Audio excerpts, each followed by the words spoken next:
All right, fellas, let's go to work.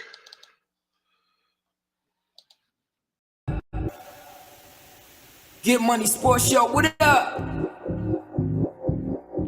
It's the Get Money Sports Show, let's go. It's the Get Money Sports Show, let's go. It's the Get Money Sports Show, let's go. It's the Get Money Sports Show, let's go. TKO, let's go. The sheriff in here, let's go. The Hawk in here, you ready? King Coop in here, you ready? D-Minus DC, you ready? We about to talk sports, you ready?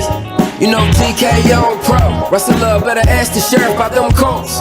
Ask DC about the Braves. B-fam, it's a whole new wave. Real men, we ain't never been whiners. King Kunta gon' rap the Niners. Straight talk, you don't hear no slurs. D-Minus gon' rap the Spurs. Ask Hawk about the Seahawks, but ask him all about anything. Going hard like it's all a dream. Ladies and gentlemen, are you ready? It's the Get Money Sports Show, let's go. It's the Get Money Sports Show, let's go. It's the Get Money Sports Show, let's go. It's the Get Money Sports Show, let's go.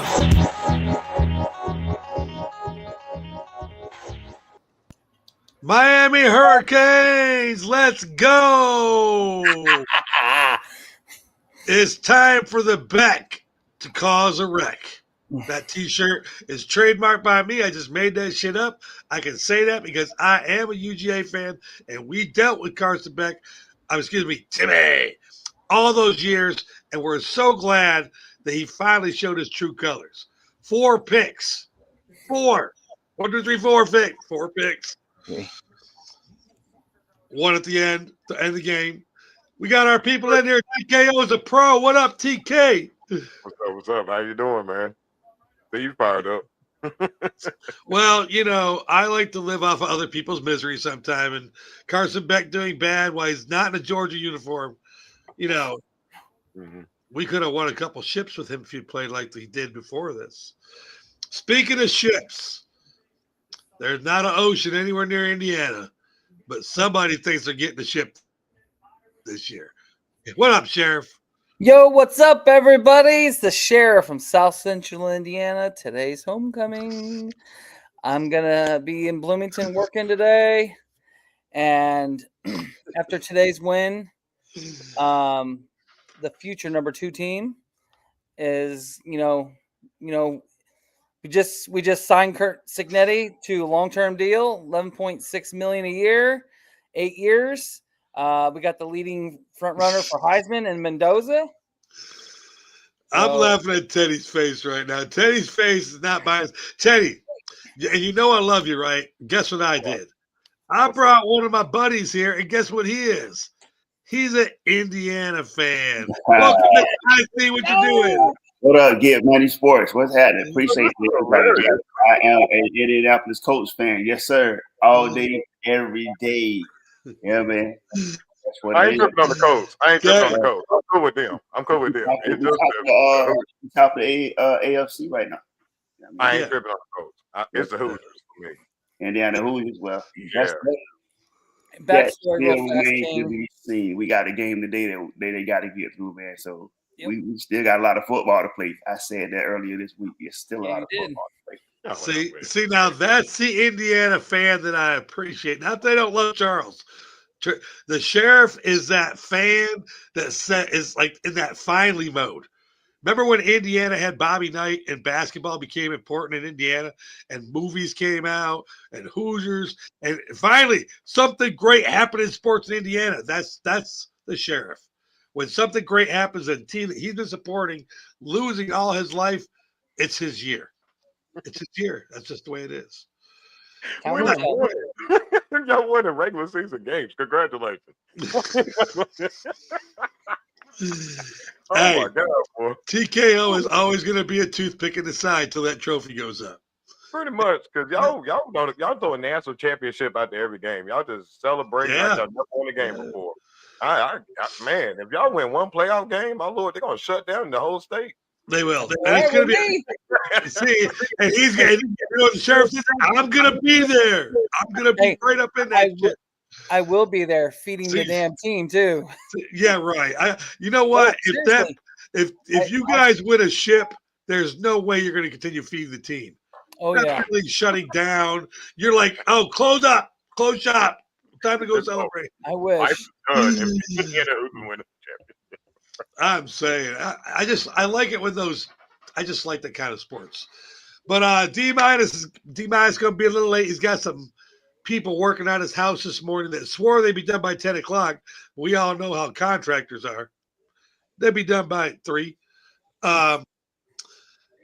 One person that is done, though, is James Franklin. Do you agree with the firing of James Franklin from Penn State? We're going to go ahead and let the sheriff chime in first. That's more his area of the globe. Did James Franklin deserve to be fired? He should have been fired sooner than he was. He was on a downward spiral, and he admitted himself that he let the team down, he let the program down, and could not beat a ranked opponent ever. And when the games mattered the most, he choked. Wow. I'm not taking that kind of humble pill. How about you, Mr. I see what you're doing? James Franklin lose his job in Penn State? Absolutely not. We're talking about a coach, man, who went to I'm looking here, look like at least 12 bowl games. We're talking about a coach who only looking at 2 losing seasons if you consider one that was 4-5 and one that was let me go back and correct that. I don't see a losing season actually. Well, no, I see 2. One it was 3-3 and one was 4-5 or some shit like that. But I don't think that you give you send that coach out. That's not his problem. I'm gonna go out on a limb and say this here. I'm a Florida State fan, and everybody goes, let's get rid of Norvell. I believe that now because after you change the coaching staff, but you got to take him and move him to. You got to get him another coaching staff.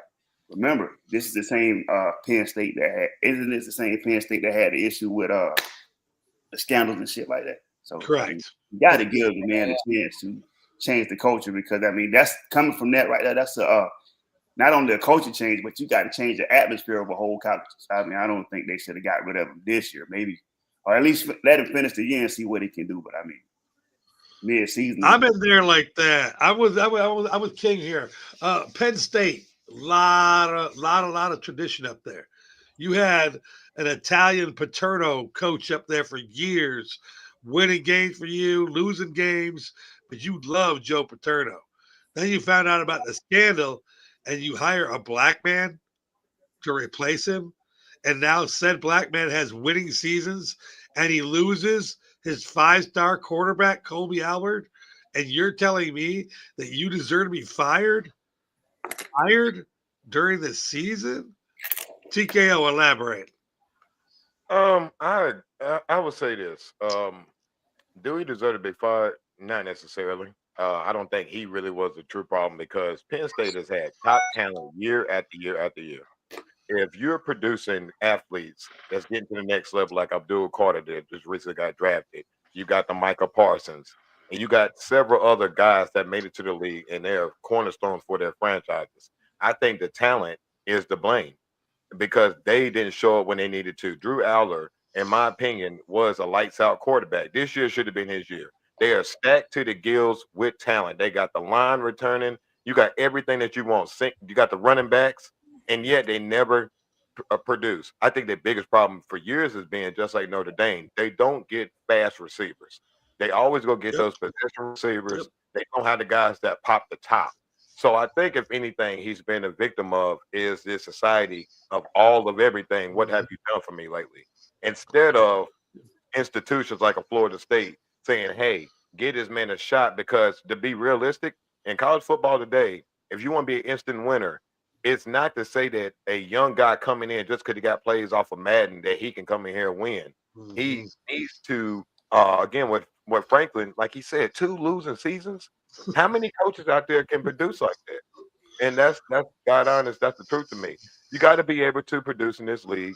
I think that they have done that several times, and I don't understand why he got fired. Now, he's about to get a lot of money to sit at the house, and he's going to go to a lower division school, and he's going to have a great time. So I'm glad that he's going to be able to go off with millions of dollars to go coach somewhere like Kansas and not do nothing, and then bring that program to prominence. And then we're going to be saying, hey, bring him back up here to the big leagues. And why would he do that now? He might as well stay like Lane Kiffin. I'm just gonna stay right here and chill for a while and then come back on when I need to. Last part, I didn't even know he was black till he got fired. So no disrespect to black people, but we need to stop pushing that narrative. They didn't fire the man because he was black, nor did they hire him because he was black. I just think that if the man was qualified, gave him a shot, he proved his shot for years, and now he got fired. I just think they got nothing to do with race, but I didn't even know the man was black. To be really, when he first came to Penn State, that's all they were talking about. Didn't know that. I mean, it's a predominantly white area, and they're like, "Oh my God, we got rid of like Joe Paterno, this huge Italian icon, and they put a black man there." I was like, "Oh my God, there's no way he's gonna have a chance to succeed." I think that's But he stupid did.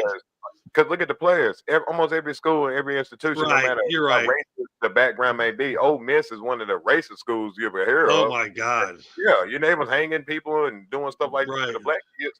But look, they're 90% black. Yeah. So I just don't see that. Like, I don't see how every time a black coach get fired it's because they're black. I'm like, no, if he got fired, he got fired. I don't Yeah. see where there's gonna be a stigma to that. I don't want anyone to think that I was just assuming that he was fired. I know because he you was was. black. No. I was trying to show like what that man has done for this school. Kind of like when Jackie Robinson broke the color barrier. I don't think he wanted to. Right. I don't think James Franklin wanted to go into Penn State and get all those white folks in his face and boosters, but he stayed. I'm trying to show like there should have been more loyalty. And here's where the big loyalty comes. There have been 9 decommittals. And is that a word? Well, if you can commit to a school, then you can decommit. 9 children from high school have decommitted from Penn State after committing to them. I'm telling you, James Franklin's going to wind up somewhere, like he said, Kansas State. Kansas is still kind of big. Corn State. You know, I'm talking one of those teams that you see all the time. Massachusetts. Watch. Something's going to happen, and James Franklin's not done yet. I agree with everybody on that. Kuta Story, by the way, the Hawk says, I'm always watching. Where's he at? He is traveling today. Today's travel day. It's traveling to go see Mrs. Hawk, though. That's right. I remember he said that. Yeah. So, you know, this segment is brought to you by Spunk Lube for the Hawk. They don't spend money here. That was a bonus call out. Kuta Story. Since Joe Flacco joined the Bengals, he has thrown 5 touchdowns over his first 2 games. The question we want to ask here at this segment is, are the Bengals back on track to win the AFC North with Joe Flacco? TKO.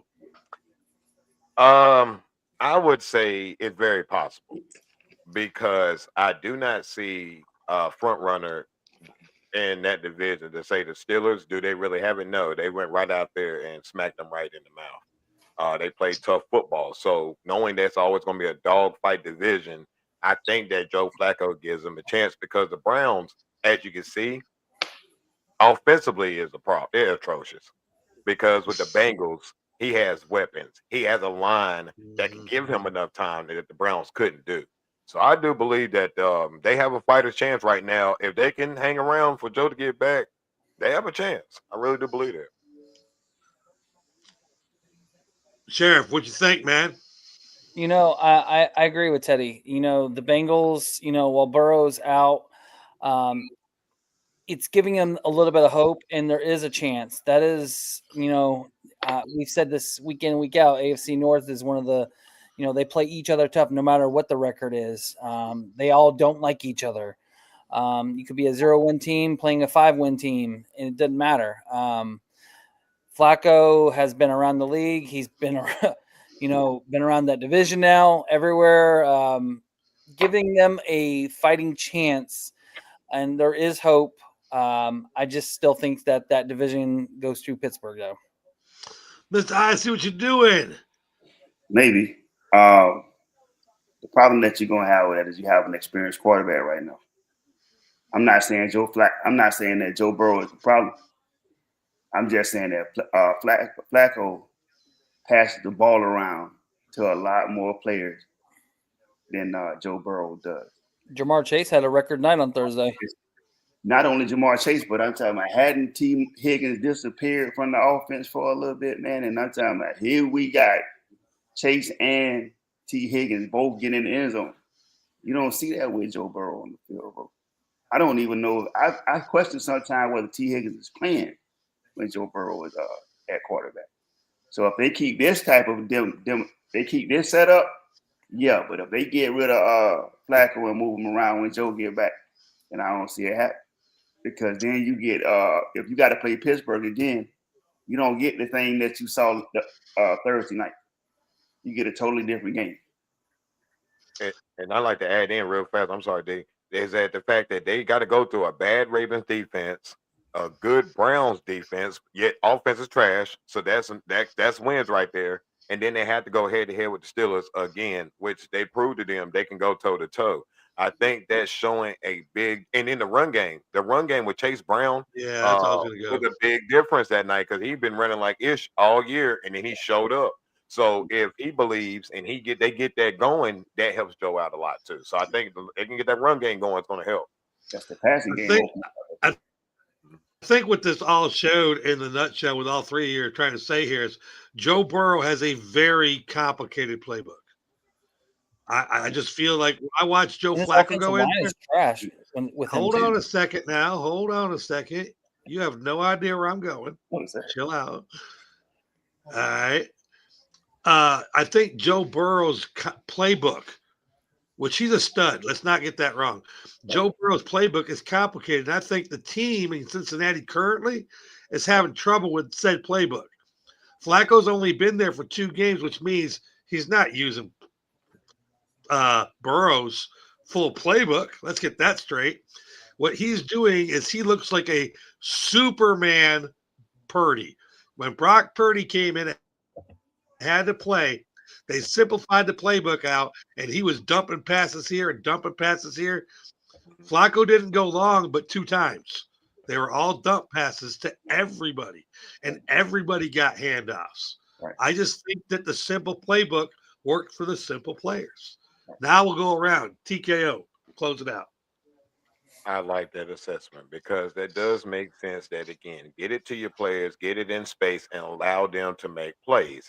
That's what the NFL created. If you're able to expose certain areas of the field, get it to the guys, get them off the field. So I think that was great to follow up on what they really did in order to improve the team because no other player got moved and they look like a team that can compete. So I do agree with that. And then all on top of that, Sheriff, how many trick plays did you see that night? None. Has Flacco run trick plays? Yes. What else does Flacco know? Flacco knows, and I'm not saying currently, but Flacco has played for all those teams in the AFC North. He knows all those playbooks. He knows all those owners. Okay, I'm just go ahead. He knows all their tendencies mostly. And Flacco's he's a very, like you said, he's a very simple quarterback. And very well said. That's my buddy Ken Burwell, ex-Jets player, total Jets fan. Love my boy Ken. Simple as winning. This is old school football. And when I say old, I'm sorry, Mr. Flacco, but yeah, you're old. But you know what? Old works sometimes. King, close us out. Back to basics, man. It's football. Get an open spot in the field. Quarterback throw the ball to the open man. You don't have to throw it through a tight window or make some spectacular play, man. It's a game of inches, man. We can get 3 here, 4 there, 2 here, first down, 3 here, 4, and then get down to the end zone and put the ball in the chicken box, man. So that's what it is. It's simple football, man. It's basics. This segment is brought to you by Monster Energy Drinks. We fuel our athletes, participants, and fans with a variety of cool and refreshing drinks. Unleash the beast within you with Monster Energy Drinks. It's not just a drink, it's a lifestyle in a can. Guys, you wait until you see this backdrop next week. So Monster Energy saw my backdrop, and they said they loved it. But then they said, but we're going to send you ours. Oh, wow. Nice. So I'm just going to keep it real, okay? One of the panel members on Get Money Sports, sorry, King, your guest today. One of y'all getting a Monster Energy backdrop. Uh-oh. I don't know how I'm going to work it. I think I'm going to do it the first 1 to 10 on the trivia game. I just think that's fun, and you know what? I get to fuck with you, and you know it's fun. Yes, And another Ken Burrow says, "Move the chains, move the chains." Move the Best thing chain. about moving the chains is now they're digital. It's not hard to move them anymore. Yes, sir. You don't got those little fat guys running around with those I didn't chains. even notice that. Like now you said that, I didn't even notice that till now. Like, And everybody said that too. Oh, it's going to be a different game. No, it's not. yeah, No, it's never know. not. We're 6 weeks in, and Teddy just found out today. Oh shit, it is. Unless you watch a digital measurement, you don't know. You don't know. Right. I'm They just haven't really done that much on the TV. Right. No. If there's a digital measurement, they show you on TV, and they make this, and it comes up and it goes, and it's like 1.2 inches. Right. I'm like, it's really cool. I even like how they're doing the injury thing too now. Like where 100%.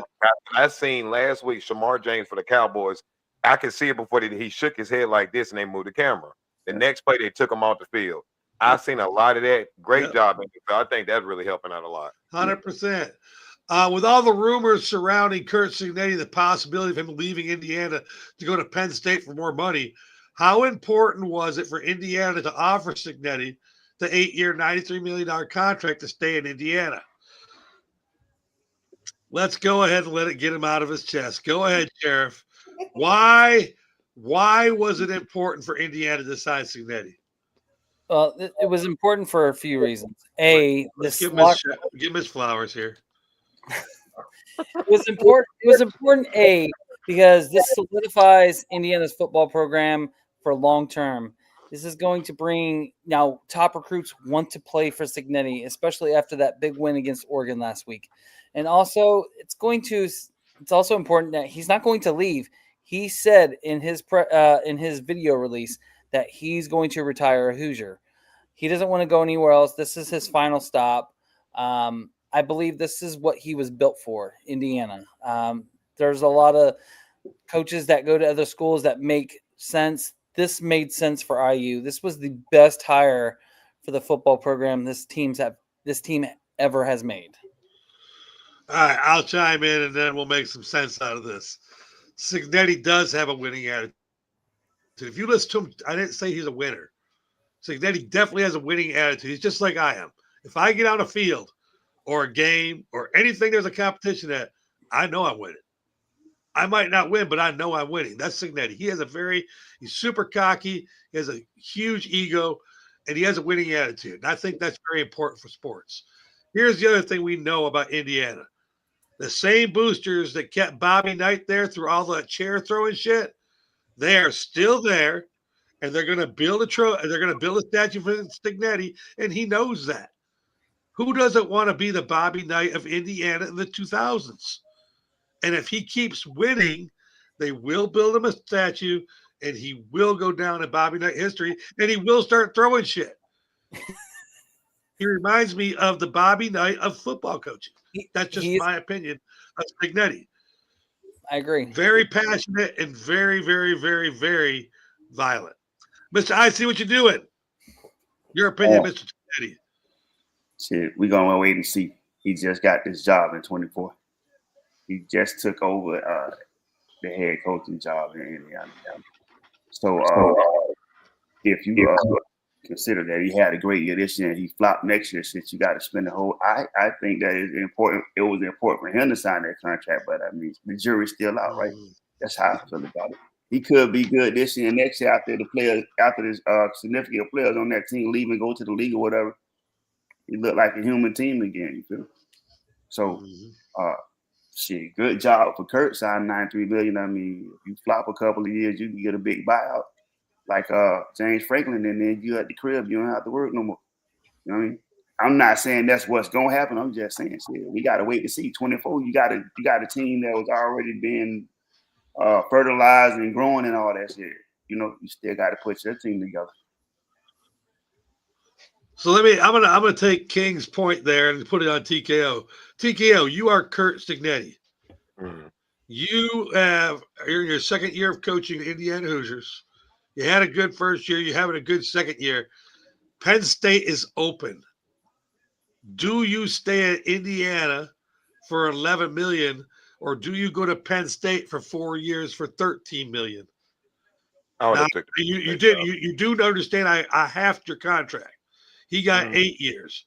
If Penn State offers you 13 million for 4 years, do you leave to go to Penn State, or do you stay in Indiana, and why? all right, so the last question I would like to ask. I know you aren't supposed to ask a question with a question. Answer a question with a question. However, is the money guaranteed at Indiana? They're both guaranteed. They're both guaranteed. Yeah, I'm taking the Penn State job. But why? Because here's the thing. Signetti may be a great coach. May be a great coach right now, right? But that program will not win a national championship. I think he knows that. And I think that a lot of people kind of express the fact that if I can take the money with a guaranteed contract for that longevity, just like Franklin, I'll take that money. Mm-hmm. So for me, me personally, I don't want to Penn State because now you're going to get the talent that you really can show that you can coach. Penn State is the pipeline for better talent, especially with Pittsburgh having a lot of produced NFL talent as well. Indiana is not a sports town, especially in football, when it comes to college, because you're competing in the Big Ten. That means the bigger recruits are going to go to Ohio State. They will go to Michigan. They will still go to USC, because USC is back in the top 25 rankings. You still will have the Oregon still getting their picks because they got more money. So I don't care how much Indiana think they can spend. Oregon will spend more. Now, yeah, y'all got them this year. You ain't going to – how long is that going to keep going? Because you're absolutely right. I see what you're doing. That once these guys right here that's been 4-year guys, 3-year guys, once they move on, now the problem going to be is the money. How are you going to get these people to come to Indiana out of any other place when they can go play in Michigan or Ohio State? They're not going to come to that university where they can go anywhere else. That's just my opinion. In college football, mid-major teams have never won a college football championship in the past 30 years. Somebody please name one that was not one of the top teams in their conference that won a national championship. I'll wait. Because that doesn't benefit the NCAA. That Cinderella crap don't work in football. It may work in basketball, but not in football. Because right now, the last 2 champions is in the same division as Indiana in the past 2 years. So please explain to me how you're going to beat us again, Michigan and Ohio State, when right now Ohio State looking like they're going to whoop y'all again. So I don't see where it's just like what I don't see where all this hype train is going. I'm tired. I'm just like, once y'all lose and get it over with this year, get it over with because y'all not gonna. It's not gonna happen. All right, Sheriff, close us out. So Signetti, the players. Hold on, I'm sorry. He's good, man. He's getting his word out. Get her out. Get her out of here. He was giving his opinion. Jesus Christ. I think he was talking to Teddy. Teddy, go get your dog. He's got a much bigger bark. That'd been hilarious if Teddy's dog was there. Hey, if Teddy's dog was there and heard that little dog, there's no way you would not have heard the deepest bark. Teddy's dog scared me one time. I wasn't aware Teddy had a dog, and I'm here one day and his dog barked, and I was like, "The fuck was that?" Anyway, okay, so Sheriff, close us out on the Signetti thing here. So people are gonna start wanting to come to Indiana. You're right. Indiana hasn't been a destination. Indiana hasn't done anything ever as a football program. But I think that narrative is slowly changing. We saw the biggest turnaround in any school history last year. And this year they got even better. And these were his players. We didn't have anybody when Signetti came here. Nobody. Let me ask you a question, Charles. Let me ask you a question. Okay, you're core, and I'm just going to be time to be not a fan and just be a realist. What's the name of your quarterback again? Is it Mendoza? Fernando Mendoza. Okay, Mendoza. Let's just say that you guys go to the dance, you lose at Ohio State. We're not talking about the Big Ten. We're talking about the dance. Where we actually dance the ship, okay? You guys make it as far as Ohio State, and Ohio State trounces you. Mendoza gets an offer from Michigan to leave. Does he stay in Indiana like Stignetti?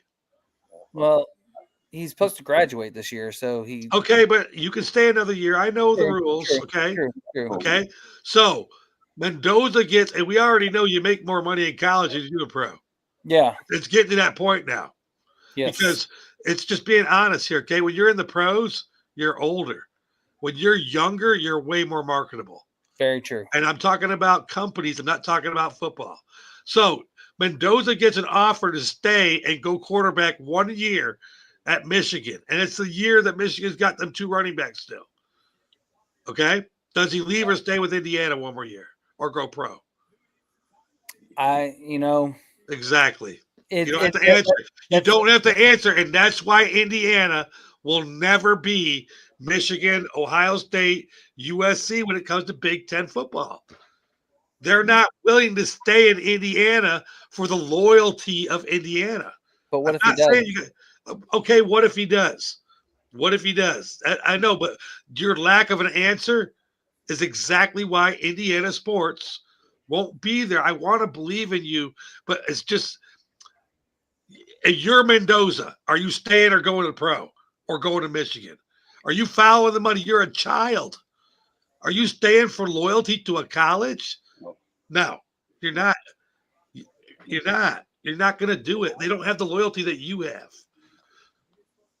It's about money. It's all about money. He's performing right now to go to the next level, and unfortunately, I think he goes pro. I think he goes to Michigan. I'd go to Michigan first. I think he's gonna get the extra money. I'm going to go to Michigan, get the extra money, and then I'm going to go pro.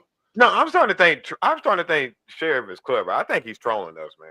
I think he's just really I think he's really trolling us at this point because he's trying to the point where, like I said, like right now I'm looking at this past year's top 10 recruits in United States coming out of high school. Out of this right here, in the top 10, you have 3, 4, 5, 6. You got 6 players in the top 10, including Bryce Underwood, all are in the Big Ten Conference this year. Mm-hmm. Not one went to Indiana. Not one. So again, I'm gonna keep expressing the fact that you keep saying this train. Okay, Stignetti had a great year last year. That means they would have opened the bag. Right now, I'm looking in the top 30 so far. I'm still going.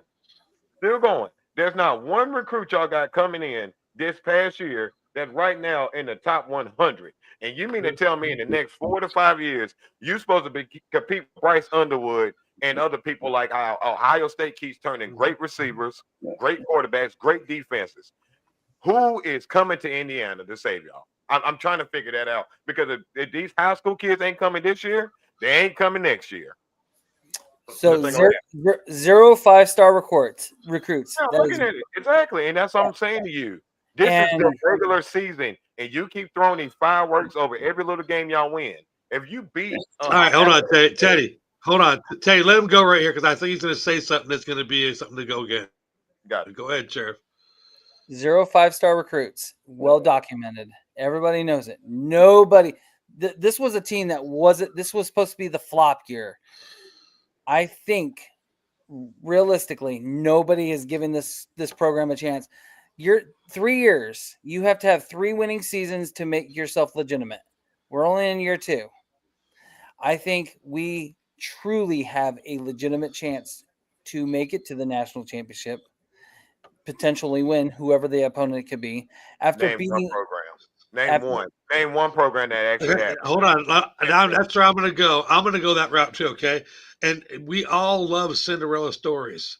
Name the last Cinderella story college football team that made it to the dance and won.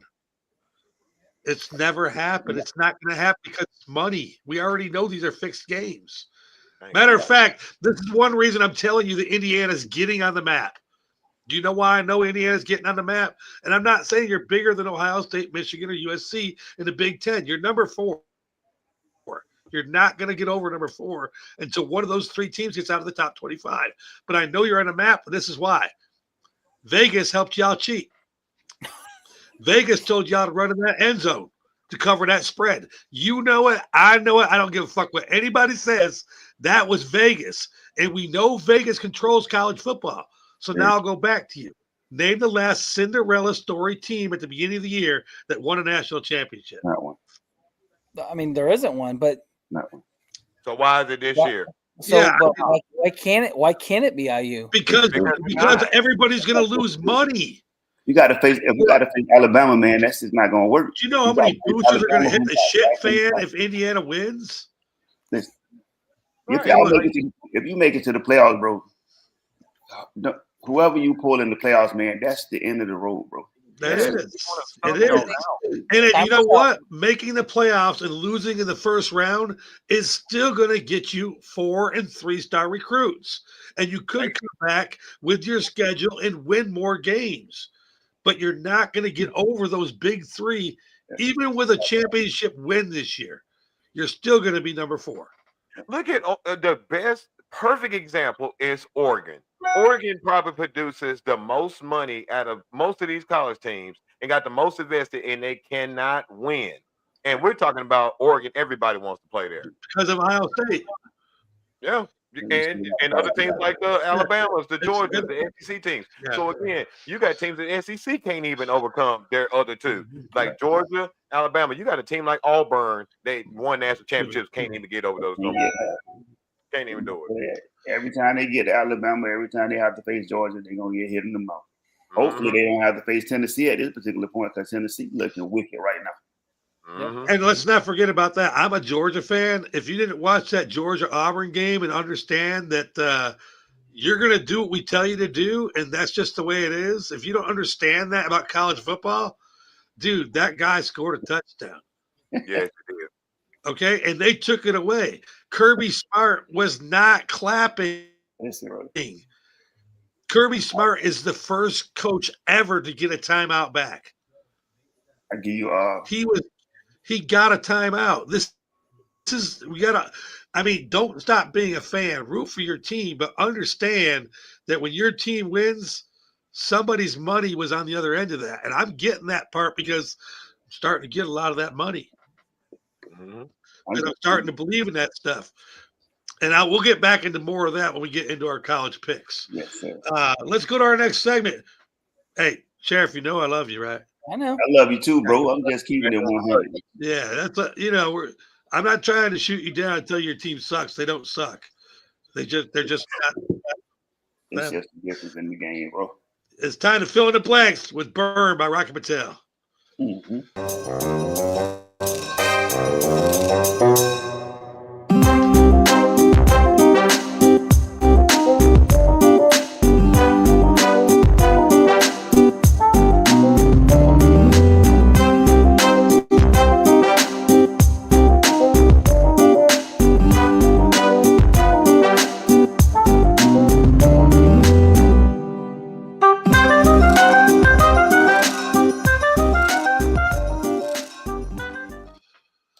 Fill in the Blanks is brought to you by Burn by Rocky Patel, located in the Battery at Truist Park, open daily from 4 p.m. to midnight, Fridays and Saturdays till 2 a.m. I wasn't there last night. I stayed home last night.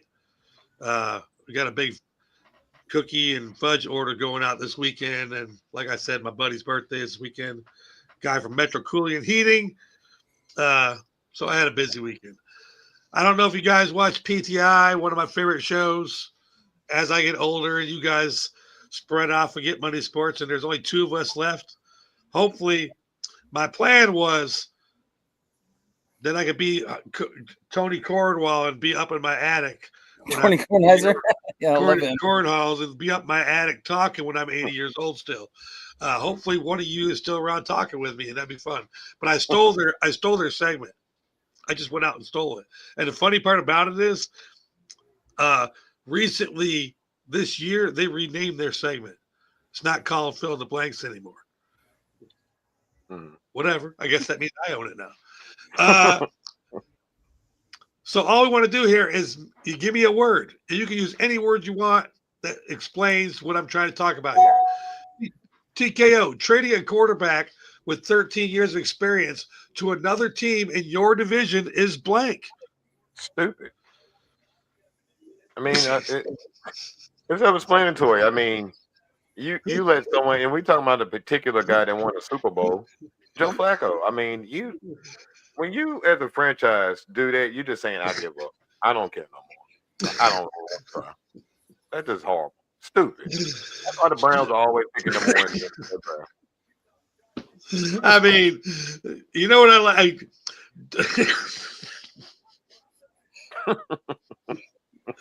I say, I give you the whole dictionary. You get to go first. And you know what TKO says? I'm taking the one off the chart first. Stupid. All right, so stupid is off the list. Sheriff, what's the word we're looking for here? It's fuckery. Like fuckery. Okay. I mean, Cleveland. Why would you transfer a quarterback within your division? Dumb. Cincinnati must have been desperate. That's all I gotta say. Mr. I see what you're doing. Fill in the blanks. Diabolical. Shit. It's a setup, man. It's you got two rookie quarterbacks that need somebody to sit up under, and you need that in your quarterback room. You down to two quarterbacks now. Two. I don't know who the fuck the third string is. I think Shador might be the third string, and they got like Gabriel and then like a blank space, and then Shador gonna always be the third string quarterback. But it's totally diabolical. I mean, you got to do it with at least 3 Super Bowl rings and tons of experience. And you send them to a team that's totally souped up. But you probably gonna end up having to play. Bravo. The word we're looking for here is Cleveland. That's it. It's Cleveland. Look at all the quarterback mistakes. And then you know what? The one thing nobody said here, you know what Joe Flacco had this year on week 1?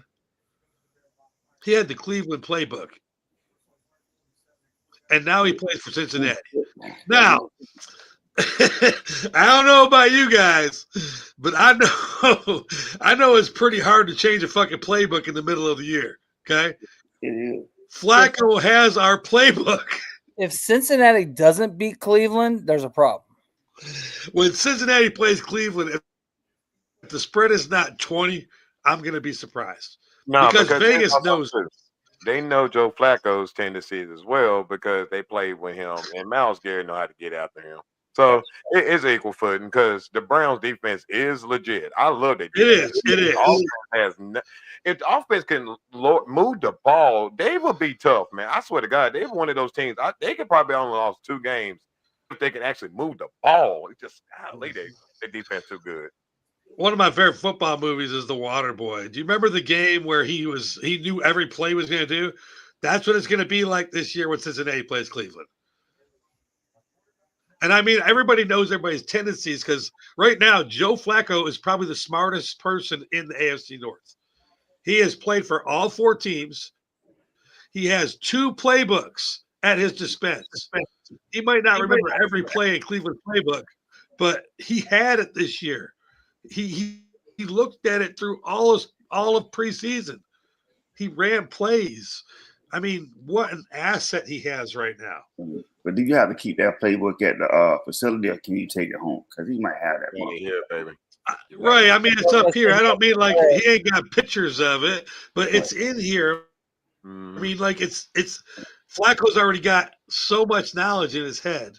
So he's saying, I think his knowledge is way over his ability to play. That's like wrestling. Right? Yeah. That's like good example be like wrestling. If somebody call a move to me, I don't do it all the time. But if you call it to me, I know what you're talking about. You know what I mean? Exactly. So it's one of those things. He knows, like, hey, if Myles Garrett sets up right here and Oakwood sets up right here, this is what they about to do. Yeah. Like that sort of thing. He knows. Yeah. And he can hear things. You can hear a lot more down in the field than you think you can. Yeah. So when Flacco's on the field and he's right there by center and he hears a defensive guy go 48 left, 7. Dude, he knows what that is. You couldn't change those plays in the middle of the year. He has a way fair advantage right now. That's why you don't trade your quarterbacks to teams in your division. It just doesn't make sense. Season. Diabolical. All right, well, I got to show you a video here. And for all those that have wives, I don't apologize. I did this shit on purpose. I've been waiting on this video. Show it to me. Professional athlete to walk in the Victoria's Secret fashion show and look at her go. The WNBA. Wait, we're going to start it over. The Chicago Sky's Angel Reese is now the first professional athlete to walk in the Victoria's Secret fashion show and look at her go. The WNBA star said she put in a lot of work to prep for the show. She even got a walking coach. Last year, Reese was in the audience watching the show and said she manifested this year's moment.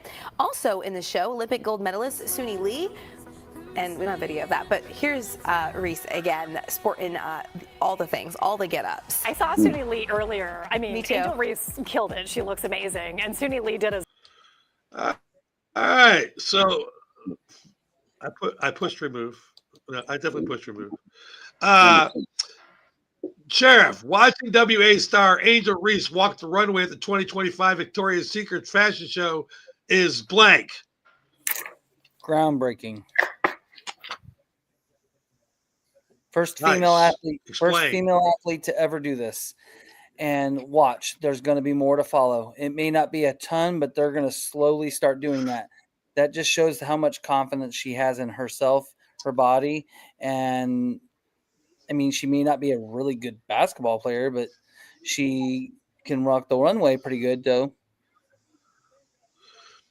I see what you're doing. Absolutely spectacular shit. Hey, excuse me for a minute, DC. Hey, somebody let Bay know I'm waiting on her. I've been waiting on her for a long time. Says this goddamn. She was looking good in that fucking pink, man. I'm talking about you a hater, Sheriff, on that, because I think she is an absolutely magnificent basketball player. Don't talk about my future wife like that. That's how we end friendship.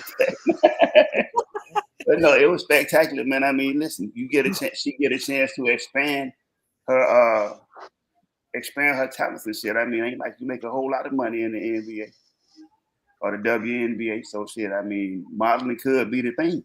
That might be her niche. She looked damn good to me, but you know, that's just me. My word is shiny. I don't know what the hell she had on her legs, but you know, the first thing came to my mind because I was watching it and I was hungry. You got to be hungry to watch a lingerie show. Come on, I'm all man. I thought, man, that is some chicken grease right there, and I'm ready to eat. That girl was so shiny. Everything she had on shined. Chest, arms, fingers, legs, the calves. Shiny is the word. Sparkle. But I don't want to say any pauses. I want to let you all know I was shiny. But here's the problem I had. Angel Reese came, which means guess who else came? Caitlin Clark. That was fucked up. Caitlin, stick to basketball. She was on the runway? Not every woman. Oh, yeah. Go ahead and look at it. Hey, Caitlin, stay in your lane. Please stay in your lane. Was on the runway. TKL, what's the word? TKL, what was the word we're looking for here? I think it's gonna be my favorite word of the day. Stupid. I don't care about, okay. Number one, I'm a grown man. I'm not a horny adolescent little boy, so I can care less about a woman walking down with panties on. I got a wife. All right. The thing is this: you are a basketball player. I don't care about this. See, here we are in this stupid society of the first step. Again, you can put the phone down. Nobody cares. Like, I'm grown. I don't. No, Yeah, sorry, okay. that ain't gonna Like, work. I don't care about Caitlin Clark, no butt having ass, walking down the runway. Nobody Oh cares. my God, you should have seen her trying to shake it, Teddy. Uh, It was bad. I know you would, right? Ain't nobody ever look at Caitlin Clark like, "Hey, I want to lay with that girl." So, like, that's my problem. Women want to sit here and play this role of you can't objectify us, but yet you out here with panties on, and then when people looking at you, now the problem. So then, how you can't play it both ways, and that's why I get so irritated with the WNBA. We look like this, but we want you to respect us playing basketball. Well, go out there and stop wearing makeup then. Like, I don't get it. Y'all want to play it both ways. You want to take you serious playing the NBA star, but you over here playing Barbie. Nobody cares. Me personally, I like sports. I'm not entertained all the time about somebody putting on panties and walking around. That's on Facebook and everything else on my phone, Instagram. Every time you turn around, somebody butt naked. So I don't care. Why don't you get your ass in the gym, And why don't you actually practice and be like Aja Wilson, somebody that's busting her tail? She's a champion. That's all she cares about is winning. You out here doing these fashion shows and complaining and whining your first year, instead of shutting up and putting in the work and stop learning how to miss a million wide open layups. Why don't you actually find a way? Why don't we take a video of you going to a gym and practicing? How about we do that? How about we celebrate that? Because you got a contract with a WNBA team and you worried about model. I don't care about modeling. Go play basketball. That's what you get paid to do. Go do that. I don't care if you go do Victoria. There you go. All right, so the trivia question time is here. I will read a question. And TKO has 1 point. The Sheriff has 1 point. It was going to start with the Hawk today, so that's going to be Mr. I See What You're Doing. There was no winner last week, so we'll go Mr. I See What You're Doing, TKO, and Sheriff. Please do not shout any answers out. Hands up. Oh, you don't know about this part. I'm not worried about King cheating. You can't type. All right, so Mr. I See What You're Doing. In MLB, there are 9 positions on the field for defense. If left field is 7, center field is 8, right field is 9, what position is 6? Center field. That is incorrect. Okay. Going to TKO. I'll answer the question again. In Major League Baseball, there are 9 positions on the field for defense. If left field is 7, center field is 8, and right field is 9, what position is 6? Maybe third base. That's incorrect. Sheriff. In Major League Baseball, there are 9 positions on the field for defense. If left field is 7, center field is 8, and right field is 9, what position is 6? SS. Shortstop. SS is correct. It is the shortstop. The sheriff has scored a point and has taken the lead with 2. I do think that the backdrop is going to go to the first person with 10. I think I like that idea. So TKO, you have 1. The sheriff has 2, and we'll keep playing each week. So the sheriff stopped, so that will make Hawk first again next week. Man, I gotta take all these notes because everybody's on my shit about fucking up. Sorry about that, everybody, about the silence there. Okay, it's time to spice it up. Oh, one of my favorite parts. Ooh. Hey, King, if you're hungry, don't watch this video. I'm gonna tell you, I'm warning you now. You heard me warn him, right, T? Yes, sir. He looked up. It's too late. Get down on it.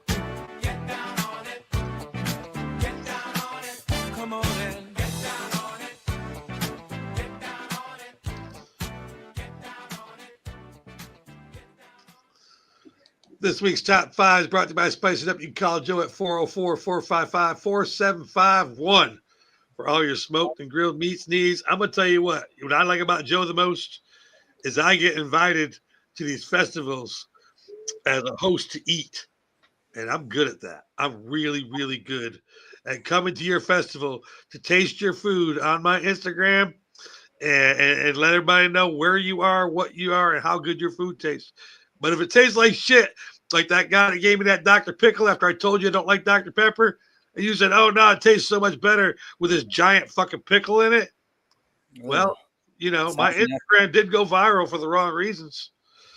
That was some nasty shit. I spit that shit out right in the ground. I drank it, and I was like, ugh, ran the video. I was so fucking nasty. Oh, my God.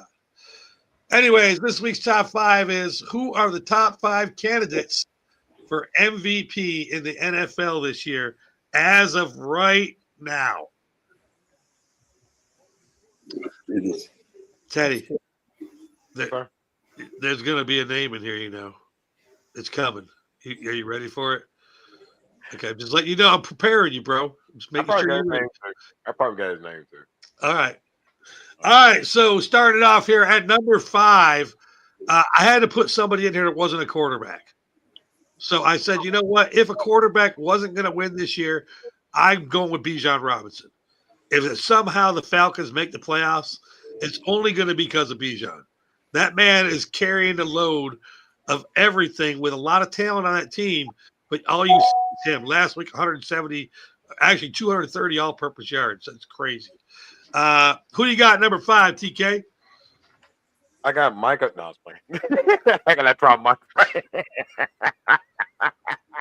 Hey, really quick though, we're on Michael Parsons. It's funny how Kenny Clark got more sexy than you got, bum. But anyway, I'm going with Josh Allen. I think that Josh. Oh my God, that was awesome. I think Josh Allen started off good. However, it's a long season, and he got a long way to go. But I do think the champion of, the MVP of last year. It seems that a lot of times they might as well call this the quarterback award because it's hard for anybody else to really be legitimized outside of that position. But Josh Allen, he's going to come along real strong to end the season. So I got him at number 5 right now. Sheriff, who you got number 5? This might surprise you. Probably not. Indiana motherfucking Jones, baby. Number 5. Oh, it does surprise me. Indiana Jones at number 5. That definitely surprised me. Daniel Jones at number 5, Teddy. Man, I wasn't expecting that. I wasn't expecting that at all. Mr. I see what you're doing. Who you got number 5? Puka Nacua. Oh, dude, that'd be hard to argue with that. Yeah, Puka Nacua. My man catching it in there. If not for him, bro, the Rams not where they at right now. Well, he's out now this week, so yeah, I mean, shit. Puka is a stud. A stud. I can't remember. I don't know if the MVP's ever been a receiver. Yeah, I don't think so. That would be. I mean, it'd be hard to argue with that though. At number 4, I got this guy that everybody said wasn't going to be nothing up in New England. I got Drake May. He is looking awful good, and if he keeps doing what he's doing right now, it'd be awful hard to not put him in the top 5. TKO, who you got number 4? I got Patrick Mahomes. I think like right now the wins or losses don't matter so much. It's again going back to the word most valuable player on that team and how much he commands that field and does everything to try to win. It speaks enough for itself. So I've got Patrick Mahomes at 4 right now. 100%. Sheriff, who you got number 4? I got Josh Allen at number 4. You know, I mean, we all know what he's capable of. We know what he's done. He's a phenomenal player. You don't need to say much else about Josh Allen, but right as we are currently, I think he's number 4. Mr. I see what you're doing. Who you got number 4? Yeah, I'm gonna surprise Sheriff. Number 28, Jonathan Taylor. Run the ball, young man. Run the ball. Move that rock. Boy, I'm going to tell you what. Talk about a resurgence. It seems like running backs, like every year, is somebody that was, projected to be a real stud when they got here, has a resurgence. Like last year, it was Barkley. Yes. This year, it's definitely Jonathan Taylor. Definitely Jonathan Taylor. At number 3, brought to you by Spice It Up. And remember, I'm talking about as of right now. If they keep on doing what they're doing right now, MVP Jordan Love.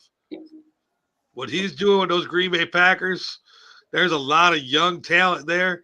And behind Josh Jacobs, who I can't stand because he could have run like that when he was in a black and silver, punk ass. TKO, who you got number 3? I got Indiana Jones, man. He got there killing it. He's out there laying the whip and laying the smackdown. I mean, I'm gonna be honest. I never seen Indiana look this good since Andrew Luck. And I think again with this and here's the thing though too. Let's not get it twisted. It's still a lot of NFL left, but the question was right now. So, it is right now. Yep. Yeah. And that's what I'm gonna go with this. Nothing against the Colts organization. I think they're doing a tremendous job this season, so I'm not talking shade at them. I think they have a fighter's chance. But I like Indiana Jones right now, 3. You know what? As soon as you said I like to watch him whip, I saw him doing the whip and the nay-nay dance. Indiana Jones doing the nay-nay. Watch me whip. Sheriff, who you got number 3? Hey, by the way, if somebody does that, can I get a little credit? Yes. Sheriff, who you got number 3? So I got Jonathan Taylor at number 3. Yeah. I mean, he's the best running back in the NFL right now. He looks like the Jonathan Taylor from a couple years ago when he led the league in rushing. And he looks amazing right now. And he's got a really good quarterback. They're gelling right now. Everything's gelling with the offense. So Jonathan Taylor at number 3. Mr. I see what you're doing. Who is at the halfway point at number 3? Comeback story, man. Danny Dimes. Man. New York, you got to stop letting people go, man. You got to give them a chance. I mean, goddamn.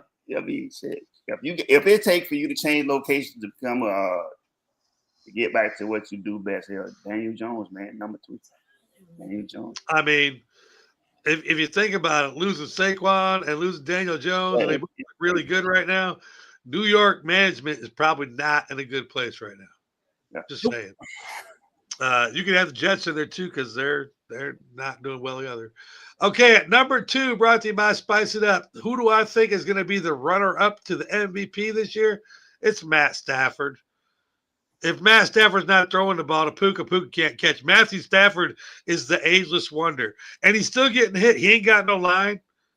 Matt Stafford he will be in that GOAT conversation at the end of his career. TKO, who you got? Number 2.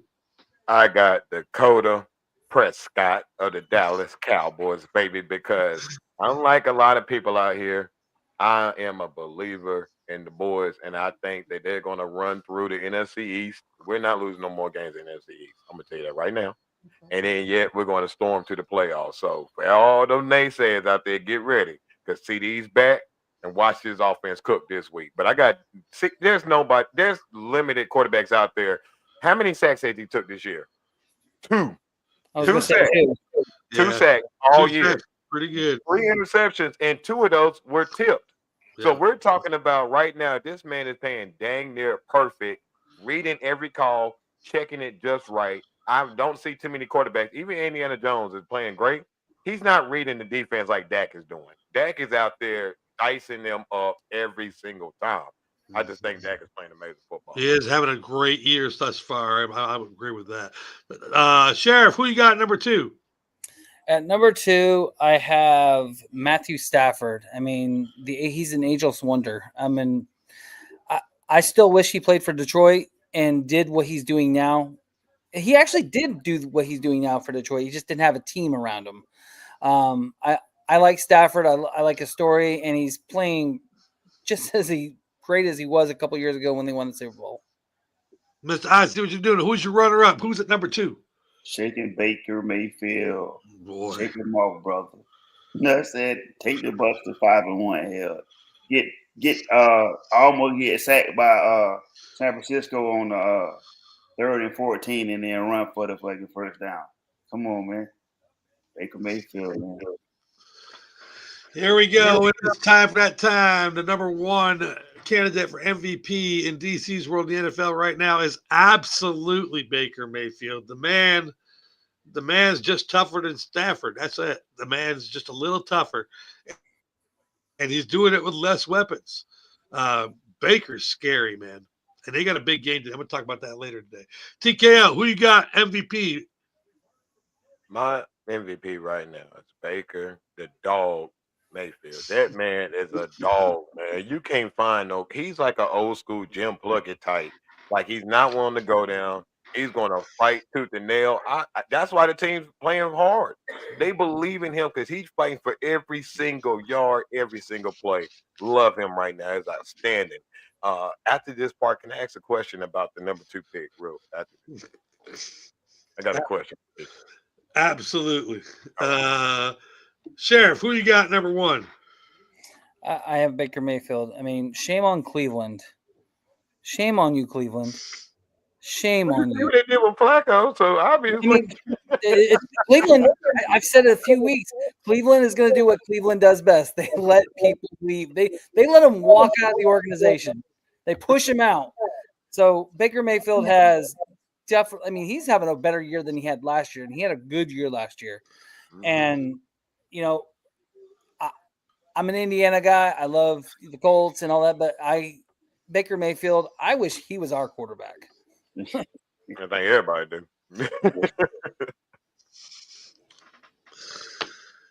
Mr. I see what you're doing. Who is your MVP this year after week 6?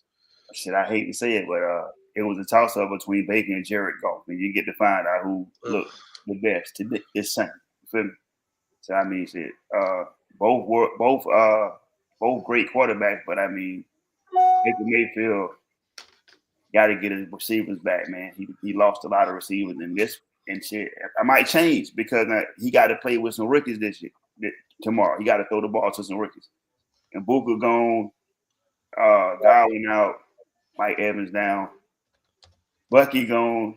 He playing with a subpar team right now in my belief. So it all fall on his shoulders. But yeah, I'm gonna go with Jared. But that's why you're right. That's what makes him the MVP because you're absolutely right. He's taking what he has, next man up, and he is dominating in every like Tez Johnson. That touchdown he threw at the back of that end zone, that kid ain't getting no burn, and he stepped up, said, "Give me that ball," and went and go got that thing. Yes, that's why Baker the man. But what I want to say real quick, I didn't mean to cut you off. On that number 2 about Stafford, the question I asked is this. Because we did see the game against the Eagles, and for let's say for both teams, Dak didn't falter towards the times where he could have won that game or not. It was really more on the defense, right? Yeah. So my question to me is, when we look at the comparison of the two, I'm just saying in my mind, I would just give Dak more of a lead because I didn't see Dak on anybody's list, which I find it kind of, a little questionable, and that's fine. It's everybody's list. But I find it very questionable that we give a little all this high grace for Stafford, yet he still had the same pitfalls as another guy named Dak that lost to a team like the Eagles when it really mattered. So when he goes out here and looks spectacular against the Raiders, that's no shit. We know that's going to happen. My question is he more effective right now, or we're saying that Puka is an MVP candidate? So how is that to say Dak? Just a question, is not on the top 5, but we have Puka on that list? If that's what I just kind of find weird. Well, I mean, I can answer that from my point of view. I've been waiting for that to show up because I've been waiting for that to show up. You know what I'm saying? I'm not a Cowboys fan, but hell, I know what Dak capable of. You know what I'm saying? So normally Dak would come out and he'll be hot. You know what I'm saying? I'm just trying to see if he get past that point in the season where he kind of slow down. But again, to say we're talking about right now, so that's my whole question. If we're talking about here in the now, there's no hotter quarterback in the league than maybe him. And yes, Stafford playing good ball, and also too with the different offense, he looks more efficient now than he's ever looked, and looks well to go. So that's my only thing is to say I like Stafford a lot, and I hate I didn't put him on this list because he's playing good ball. I just see that if he's balling the way he has, that's not necessarily saying it's all of him. It's to say he's the leading reason why that team is winning.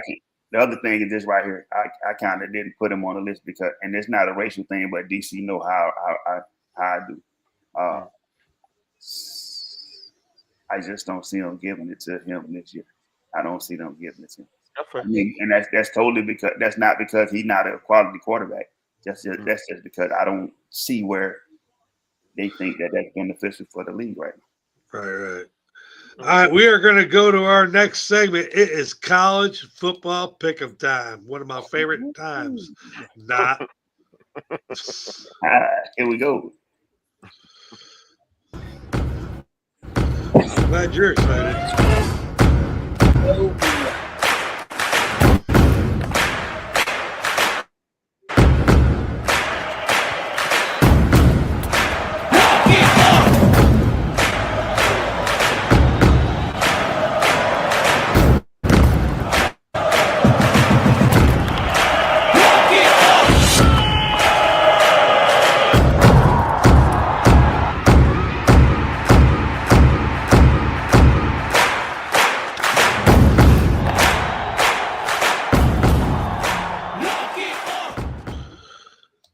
This segment is brought to you by Gatorade Sports Drinks. Remind you that ethics are something we should all practice. When you give everything, Gatorade gives back.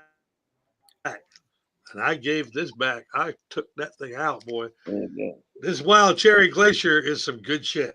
I really like it. All right. Week 8 is in the books. Our winner this week was the Sheriff, who went 7-3. D minus TKO with the Hawk went 6-4, and King Kunta and DC went 5-5. King Kunta has 46 points. Sheriff has 43. D minus 39. DC 36, and the Hawk and TKO have 35 each at 500, 35 and 35. So the whole panel's still over 500 with all these upsets. So you can still keep gambling with us. Just don't do too much. Whew. I do have a question. What was the losses on? I saw on the outline. It was like 1,000 losses. I'm like, what is that all about? 1,000. Look on my record. Your record says Oh wow. God. you're 43 and 22. Oh, Hey, players mess up. Players mess up. You know No, what I you're 43 and something. No, you're 43 and 27. mean? DC, You're I would say 43 and 27. the number might be right. for the ones that do not have to do a layout, outline for a show, I commend you, DC, because it happens all the time. People just don't realize, hey, we're trying, man. You know, so good thing that you pointed it out, but people realize it's people hard to don't figure know. it out. Like this I figured it was outline is 6 pages, Yeah. and I'm not trying to say that. I'm not trying to toot my horn and say that I wrote the show, and it's a big deal. But I write the show, motherfucker. You're 43 and 27, but when I make mistakes, I own up. I'm totally accountable. But I just don't like making said mistakes. That's probably how many losses you have overall, though, since you've been here. shit. It could be right. I mean, TK, am I warm? Yeah, I mean, yeah. if you add basketball, baseball, football, all the I've done picks, good. I've done good on the college football picks though for 2 years. you want to talk about your basketball record? Uh-oh. Okay, thank you. All right, see, I'm not trying to say you suck. I'm just trying to say you have a lot of losses. All right, so let's see here. So last week in the order, I already know who's going last. TK, it's going to make you first. Yeah. And then followed by me. So let's go. Who are you running with this week? Another sad year so far, and this college football pick. So let's go ahead and let's switch it up today. Let's try some stuff. I think Wisconsin will cover the spread, so I'm going Wisconsin plus 26. I got plus 28 for Michigan State. Yeah, homecoming these nuts. You got I'm taking No love. That's all right. Homecoming these nuts. Hey, if I lose the game, so what? I'm losing anyway. So I got negative 8 for Texas A&M. I'm taking a negative 8 for Texas Tech. I see Oregon storming back with a negative 18 after their loss last week. Shout out to Indiana. I'm going to take plus 2 with Auburn. We're going to go negative 18 with Virginia. Negative 22 for Memphis. Taking a negative 24 for Cincinnati. And looking for another upset. Shout out to you, cuz. I'm going ahead and I'm going to take that plus 8 with Minnesota over Nebraska. All right, so let's see. I got Wisconsin plus 26, Michigan State plus 28, Texas A&M minus 8, Texas Tech minus 8, Oregon minus 18, LSU plus 2, Virginia minus 18, Memphis minus 22, Cincinnati minus 24, and Minnesota plus 8. Not LSU, Auburn. Oh, you want Auburn? Yeah, I didn't say LSU. It was Auburn. Auburn play. Let me see. Auburn plus 2. Okay, Auburn. Yeah, not LSU. I ain't touching that game. Mm-mm. Auburn plus. Okay, Auburn plus 2 over Missouri. Correct. Yeah. All right, master guest. We're gonna let you squeeze in here. Give your top 10 picks. I like Wisconsin plus 26.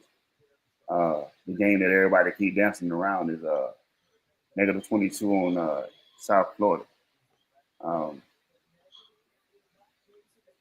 I like Texas from -7. I don't think that they win by 14 over Kentucky. Memphis, definitely not -22 over UAB. I'll probably go about 2 up under that one. Are you taking UAB with the points there? Yes, sir. Okay. Taking Ole Miss and Georgia. I'll go. I'm going under -8, probably about -5 for Georgia. I think Ole Miss will keep it tight. So Ole Miss +8. Go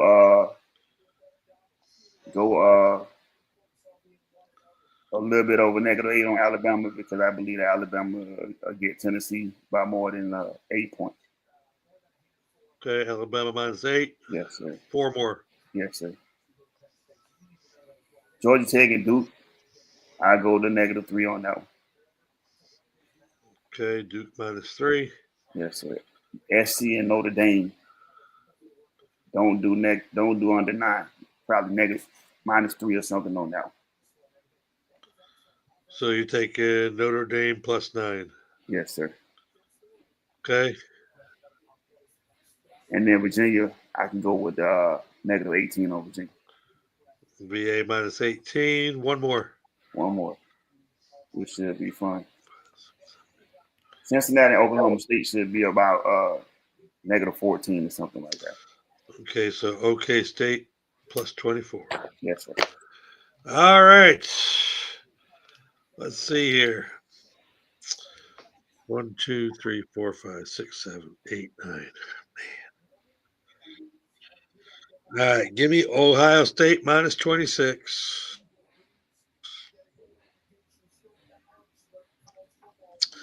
Ole Miss +8. Georgia's still going to win that game. Alabama -8. Texas Tech -8. Oregon -18. I feel sorry for Rutgers. Yeah. Give me LSU +2. I don't know what they're smoking in Vandy. I understand Vandy's a good team and they got a great quarterback, but did you see what Alabama did to them? LSU's got 2 key players hurt in that game. That's why it's -2. Yeah, but one of them is not Mr. Nessmeyer. As long as he's on the field, he's going to be just fine. LSU +2. Give me Georgia Tech +3. I don't care about this rival shit and how many times you win, and this is a tough game and whatnot. I think I'm going to take USC -9 over Notre Dame. Memphis -22 and Nebraska -8. All right, Sheriff. You went 7-3 last week. All right, guys. Makes you the wiener. All right, I'm going to take Wisconsin +26. I'm going to take Texas A&M -8. I'm going to take. I'm tired of betting with Georgia against Georgia, so I'm not even messing with that game. I'm going to take Alabama -8 over Tennessee. Texas Tech -20, but I don't think that -8 is going to be correct. Oregon -18, like you said, DC, poor Rutgers. It's going to be a slaughterhouse. I'm going to take Georgia Tech. I know they're not favored, but they're going to pull out +3. 2, 3, 4, 5, 6. I'm going to take Notre Dame +9. It's going to be Notre Dame's won the last 6 out of 7 games against USC, and it's up at Notre Dame Stadium, and I just think that's going to be a closer game than people realize. I'm going to take Virginia -18. I'm going to take who is FAU? FAU, South Florida, man. Oh, South Florida. Okay. Florida Atlantic University. I'm going to take South Florida -22. And we're going to take Hoosiers minus 27.5 points. Indiana minus 27. Man. All right, well, it's worked all year. I'm not going against it. I can't say anything, man. I'm not winning right now, so it's time to go to our next segment. Brought to you by Blue Moon Pizza. Is another one of these food ones. Why do I get all these food commercials? Hey, King, Blue Moon Pizza. Sports makes you eat.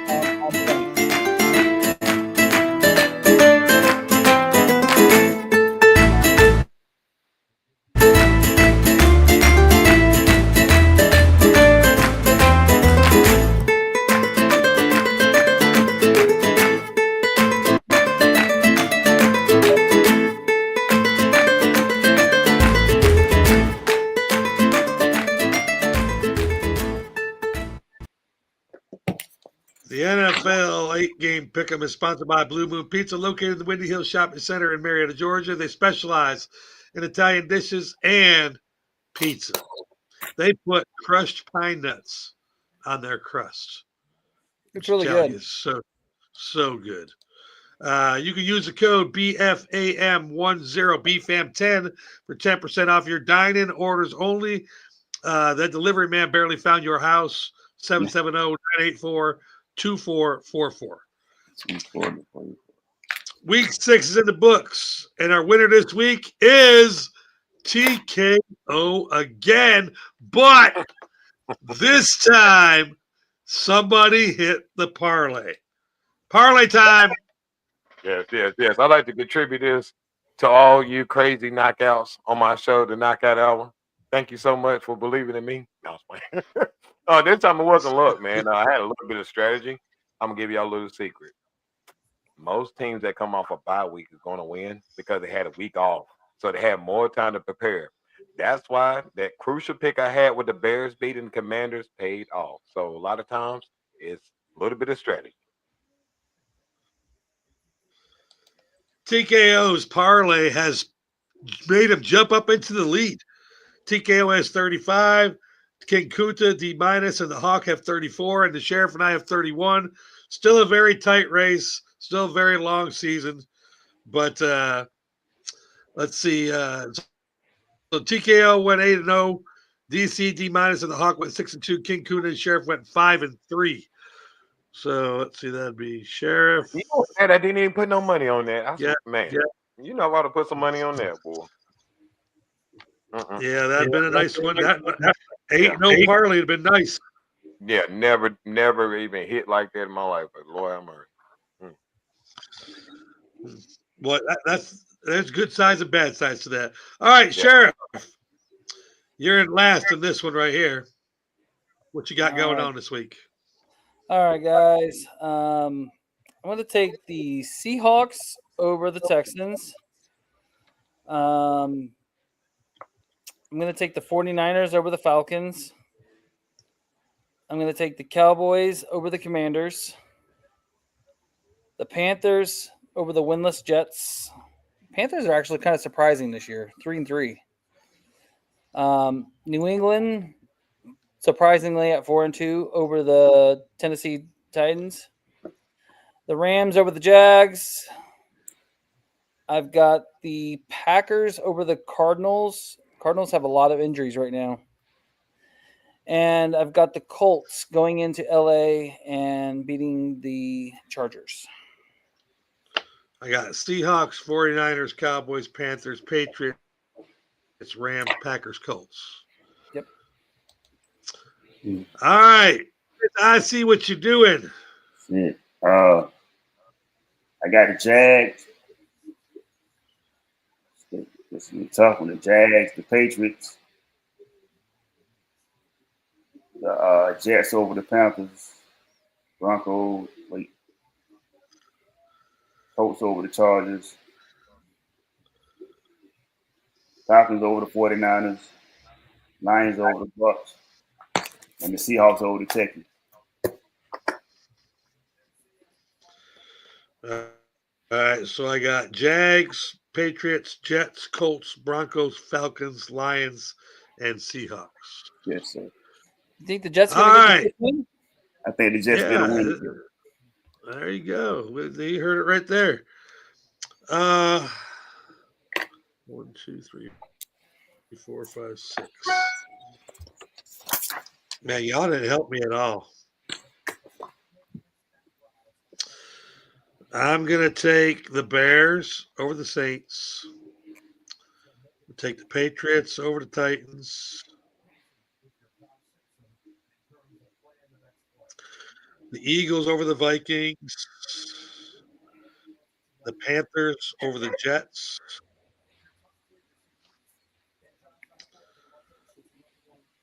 The Broncos over the Giants. The Cowboys over the Commanders. The Packers over the Cardinals. And the Seahawks over the Texans. TK, I hope your list matches my list. not necessarily. It's close. But let me add a couple things real quick. Remember last week, everybody picked Dallas, and I told y'all that was going to be a field goal game. And I told y'all to leave that game alone. That's why I didn't pick Dallas. I told y'all I knew something was going to be weird about that game. You were right. Yep, I told you. That's why I was surprised when we lost. So, however, this week is different. We will beat the Commander this week, so I am picking the Dallas Cowboys this week. As the sheriff stated, I'm picking the Packers because the Cardinals is banged up. They ain't got nothing to fight with. The Patriots over the Titans, they're playing some really good football right now. I'm taking the Chiefs over the Raiders, only because the NFL needs Patrick Mahomes to get that record up. So I'm taking that. The Vikings are coming off a bye week, and I heard reports that DeJean and Brown was fighting this week at practice. So the wheels is coming off the bus. So I'm taking the Vikings in that one. I will agree with King down there. I'm taking the Jets. I think Carolina is undefeated at home, not on the road. They do not play good, and the Jets are due for a win, and I think Carolina is going to be their one. Taking the Broncos over the Giants. I'm tired of everybody talking trash about the door. And then I'm taking the Texans over the Seahawks because the Texans are coming off a bye week. That's the only reason why. So that's my pick. I'm telling you, his methods of madness don't need to make sense. They just need to win games, right, Teddy? Correct. As long as you winning, that's all that matters. That's all right. I'm just saying. The wrap up is brought to you by, of course, One Condoms. Wrap it up. Ooh. Where's? Oh. Wait a minute here. I lost my condom commercial.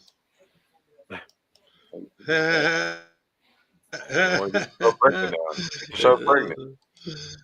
Oh shit! I'm gonna let Lisa know later today. Make sure she. I lost my condoms. All right, here we go.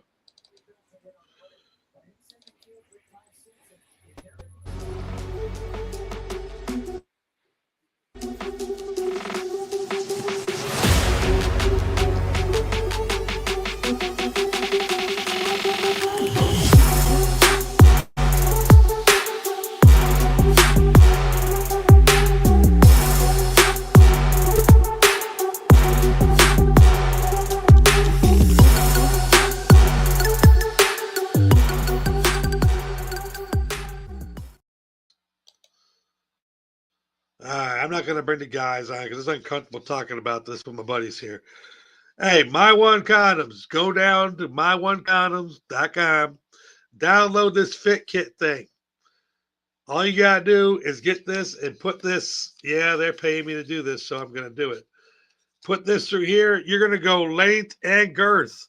They want to know how long your shit is by the letter and how wide it is, and then they're going to build you a condom to fit your shit.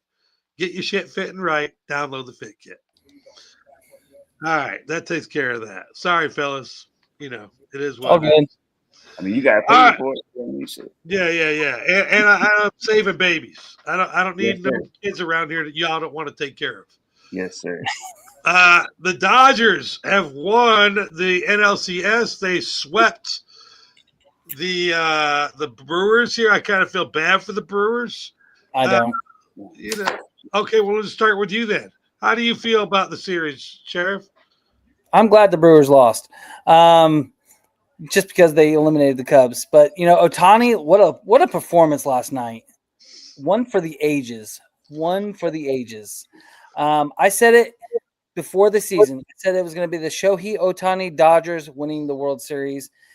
Take it back to what I said, and I still think that's who's going to win the World Series. Ohtani you said it in the group chat last night. He's a once in a generation player in this modern day Babe Ruth. The Brewers, they were nothing to come. Even if it would have been the Cubs would have probably got swept too. The Dodgers are hot. This is their time of the year, the postseason. So, well, I mentioned Ohtani's stats from last night. I put in our group chat. Ohtani pitched last night, and let me put the stats up before I comment. Ohtani went 3 for 3 with three solo home runs. The second one was 469 feet, and I mean, just he stood there, and it reminded me back in the days. And nobody wasn't alive when Babe Ruth played, but I saw Babe Ruth play on TV. I watched tapes. Babe Ruth was that shit. So Ohtani was not only hitting home runs, he was pitching. He had 9 strikeouts. He pitched a one hitter, and all the way into the 6th inning where he got in trouble and walked and then gave up a hit. So 6 innings, 9 Ks, 2 hits, no runs, 3 for 3 with 3 home runs. And I made a comment in the box. That's Babe Ruth like. If you didn't get a chance to see some of that, you missed baseball history. It was pretty cool to watch. King, I gotta know. Do you think whoever shows up for the American League has a chance against these Dodgers? Absolutely not. I believe that you're looking at something special right now with the Dodgers. But we knew that Milwaukee was not capable of that because they let the Cubs come back from 2 down. So we already knew that shit was. That's right. We knew that was going to happen. It looked good when you first start off because you're fresh and you probably won that one game at home, and then all of a sudden shit went to hell. But no, I mean, I believe that this is Dodgers. Just shout out to Magic Johnson, man, for whatever the fuck he doing right now over there. he was in the front row going, wow, I saw that. Yeah. Hey, whatever he doing over right now, man, and whatever money he's spending or whatever threats he's making or whatever the hell it is, it's definitely working. And to add really fast, the Dodgers are benefiting from Seattle and Toronto playing. That's going to go to 7 games, I think. And I think Seattle's going to beat Toronto, but I think that's benefiting the Dodgers right now. All right.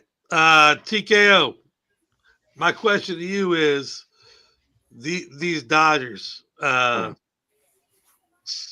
Ohtani rule came out last night, and I kind of got in my feelings. You got a rule. Yeah, there's actually a rule in there called the Ohtani rule because he does hit and pitch. Mm-hmm. And normally when you take your pitcher out, he's out. Well, the Ohtani rule allows him to keep batting where, like, if you're playing left field and they move you to shortstop, you don't lose your spot in the batting order. Well, because Ohtani can hit, they're allowed to take him off the mound, the pitching rotation spot, and put him into the DH spot. And last night that happened. I just wondered, TKO, how do you feel about that, man? And my limited experience in baseball, I would say if it got more fans today exciting to see that type of performance like last night, then I think it's worth it. That's what people come to the sport to see. They come to see the top players perform at a high level when the game's on the line. And last night, like you said, he showed one of these performances to be spoke about for years to come. And it's only the beginning of his very young career. I mean, this guy is not even really in his prime yet in MLB. He's approaching that with a very good team. So, yeah, I think that it's fair because the sport made a lot of changes to speed the game up and also got to make it entertaining. It's almost like boxing.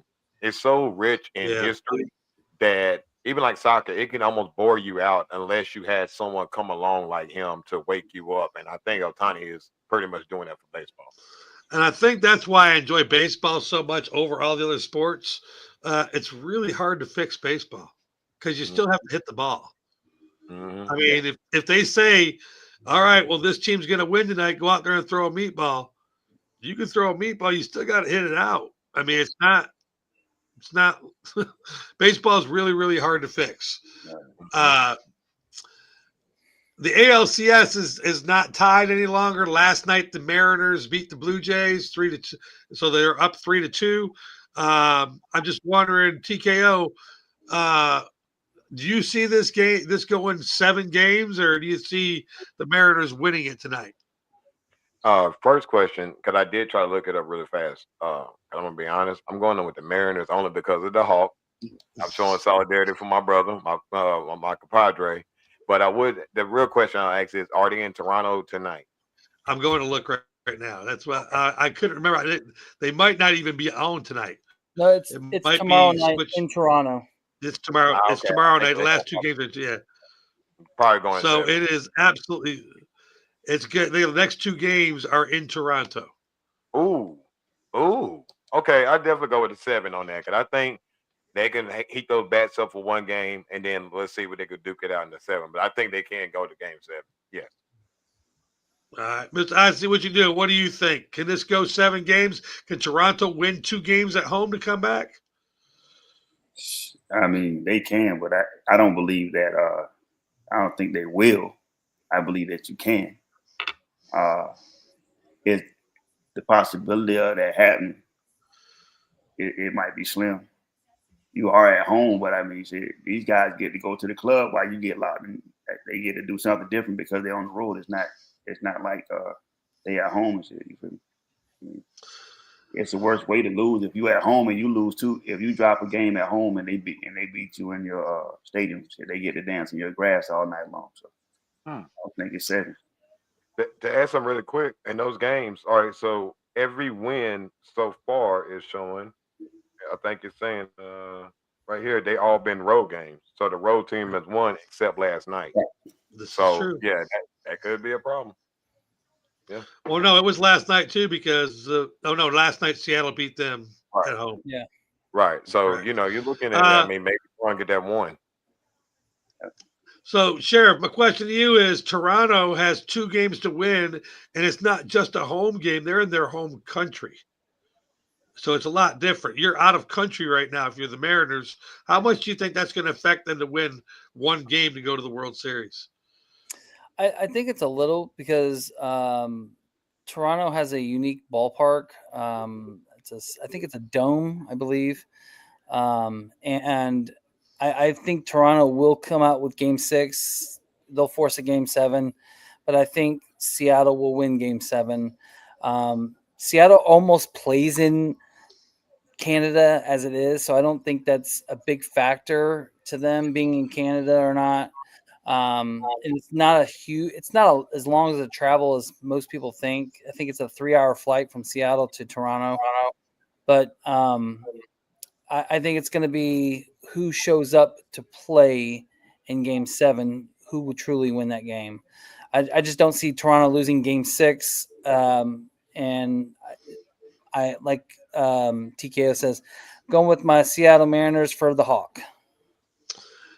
I just want to point out a thing here, and this is the part that I don't understand with baseball. And then I start thinking, like I said, baseball is not very scandalous. If you're the Toronto Blue Jays and you know that it's going to go to game 7, the average ticket price for tomorrow's game is $161. The average price for game 7's ticket is $234. Mm-hmm. Why are you not raising the price when you know your team's going to win and you're going to have a packed stadium? Why is it $80 cheap? I look at stupid shit to find my conspiracies. King knows. I look at the little shit. Like, I love baseball. Yes, but sir. why is it $80 cheaper when your team has a chance to go home tonight? Like, this could be the last time you see your Toronto Blue Jays play. Mm-hmm. And it's cheaper to go there tomorrow night on a Sunday than it is on Monday night, which both are work days. So I don't understand the mathing here. Mathing's not working. King, you want to add something to that? Yeah, because if you raise the ticket prices and you lose, you're robbing people. I mean, No, you get your money back. You get your money back. okay. You I do. mean, Yeah. I don't see. It's the end of the season, man. You gotta let's be fair about it. You feel me? They're not sure that they're gonna win Game 6. They're not sure about that because if they were, then you do raise the prices because we gonna put on a show. They're not sure whether they're gonna win Game 6, like TKO said. The road team has won the majority of those games. So if you're looking at stats, and I know somebody in their office looking at the stats going, shit, stats say we gonna lose this game or at least one of these fucking games. There ain't no need to raise the prices. Ain't no need to raise them up. But is it smart that they're cheaper because they could put more of their fans in there? Absolutely. I mean, that's the only reason. Most people not gonna fly.